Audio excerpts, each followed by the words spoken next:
आप लोग? उम्मीद करता हूँ आप लोग बहुत बढ़िया होंगे और एंजॉय कर रहे होंगे।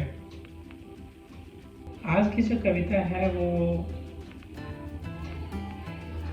वो ऐसे शख्स के बारे में ना जिनको मैं अपनी ज़िंदगी में बहुत ज़्यादा मिस करता हूँ। पापा।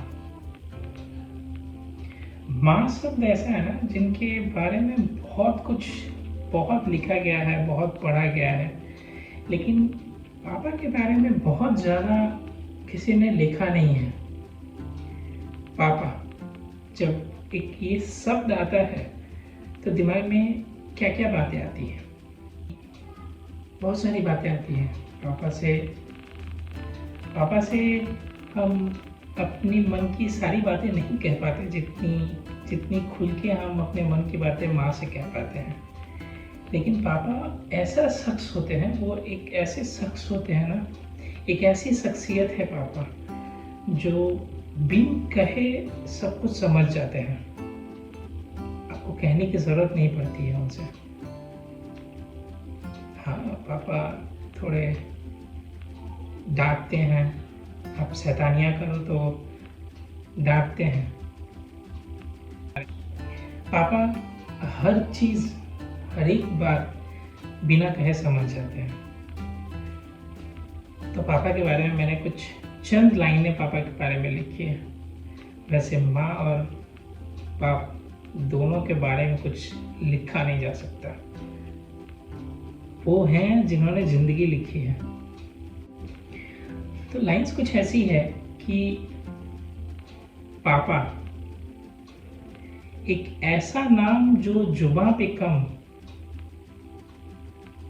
पापा एक ऐसा नाम जो जुबां पे कम पर दिल में हर वक्त रहता है, जो खुद का हर ख्वाब हमारे पैरों तले बिछा देता है। हमने कहा पापा साइकिल चाहिए,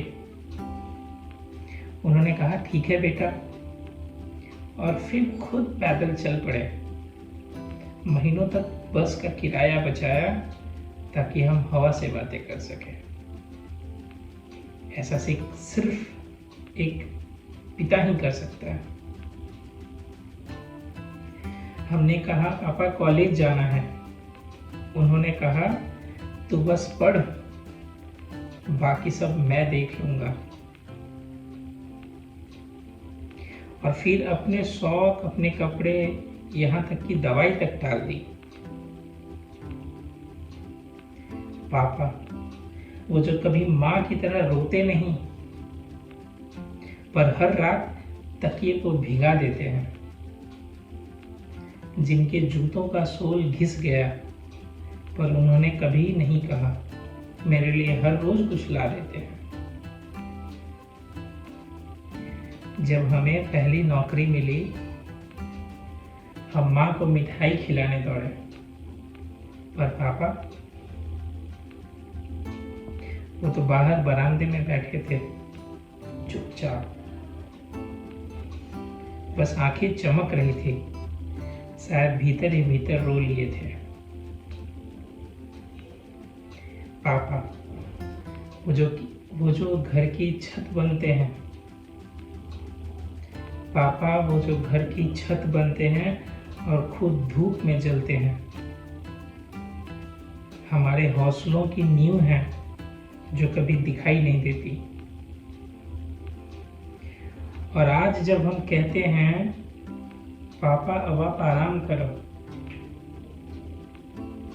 तो वो हंसते हैं और कहते हैं बेटा बाप कभी रिटायर नहीं होता। और फिर से निकल पड़ते हैं हमारे कल को संवारने। पापा कोई इंसान नहीं होता, पापा कोई इंसान नहीं होता, वो तो भगवान होता है।